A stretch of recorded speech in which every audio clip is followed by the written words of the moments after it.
together an amazing day and lineup. And I'm really super excited to be here and learn from so many thought leaders in their respective areas. So thank you for doing this. Appreciate it. A little bit about me. I'm a physician by training, but I've been a full-time entrepreneur for about the past 8 years. In 2013, I found out that I had an autoimmune condition that was going to preclude me from practicing anesthesiology the rest of my life. I'm an anesthesiologist. And, while that hit me pretty hard, I realized that I was still, pretty young and I had a family to feed. So those are issues that needed to be addressed, right? And so I started looking at different ways that people have created generational wealth. I looked at oil and gas. Didn't live in Texas, didn't live in Oklahoma, didn't have a big cowboy hat, didn't know anybody in that space. I kind of marked that off pretty quickly. Looked into paper assets. I know there's people who made wealth in stocks, bonds, mutual funds, ETFs, 401ks, those types of things. But I saw my dad lose pretty much everything twice in the stock market. So that didn't appeal to me. I read a ton of books, sought a lot of counsel, and found historically that it was real estate where most millionaires created, maintained, and grew their wealth. So that's when I decided to focus on real estate. And I had a really good friend from medical school who was an ER doc, and he was kind of tired of trading his time for money at the time as well, and was looking for alternative ways to create wealth for his family. And he landed on real estate as well. And, as most physicians know here that are joined, we learned a ton in medical school, but where we really honed our craft was in residency, where we could, mentor under someone who's going to keep us in some guardrails and had been there before and can guide us. So that's what we decided to do in real estate. And we found guys who were doing very well in multifamily. We found mentors in that space.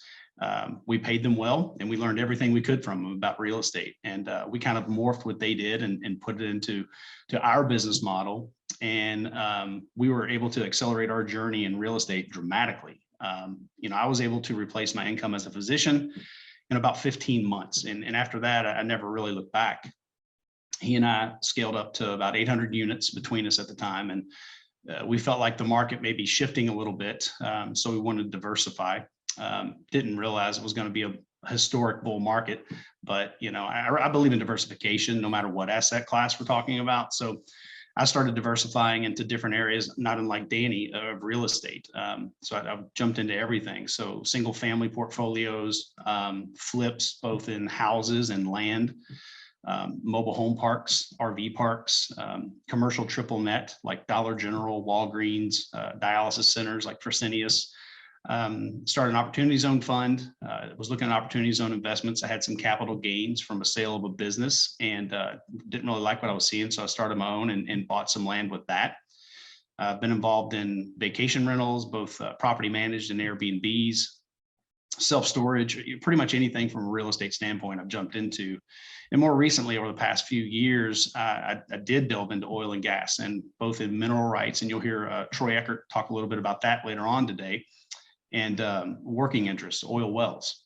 I've used different strategies in trading options. I'm not in the stock market per se, but in trading options that are both safe and profitable. And I've been active in the cryptocurrency and mining space. Don't ask me a ton about NFTs right now because thankfully I've got a group that I'm leaning on heavily for that education. But suffice to say that I'm involved in that as well. And last but not least, creative ways to invest in debt and equity instruments. And the more I learn about one asset class, and Danny would probably say this too, the more it opens up relationships and avenues to learn about others. And the one thing I really loved about medicine and found extremely fulfilling was the constant learning. And there's a lot of things I found fulfilling about medicine. But after many conversations with physicians recently, about the current practice environments, about they're having less and less time to really enjoy the reasons they went into medicine in the first place. They're simultaneously there's demands being put on them that are increasing, and considerations for quality of life and being overworked and potentially being burnt out have really been kind of put on the back burner. So I guess over the past, 2-3 years, increasingly physicians and other budding entrepreneurs have kind of reached out trying to understand how I and a few of my colleagues were able to win my time back and gain financial freedom through the various investment paths that we've created. And a lot of interest is obviously how do I increase my income, but of course, really the underlying factor was trying to get their time back and practice medicine on their own terms again. So because times was truly priceless if we think about it. And I'm a lifelong learner. Most physicians are. And it took me years of learning from my wins and my mistakes to get where I am now. But it truly is my passion to share this investable universe that I've discovered with as many physicians as possible in order to prevent, your burnout, but also to help you stop trading time for money and to truly practice medicine on your terms. So thanks again for having me here. Absolutely. One of the most important things, there was a lot going on in that. So I'm going to kind of break this apart into a couple different sections as far as all of those different investment opportunities. But let me start kind of from the very beginning.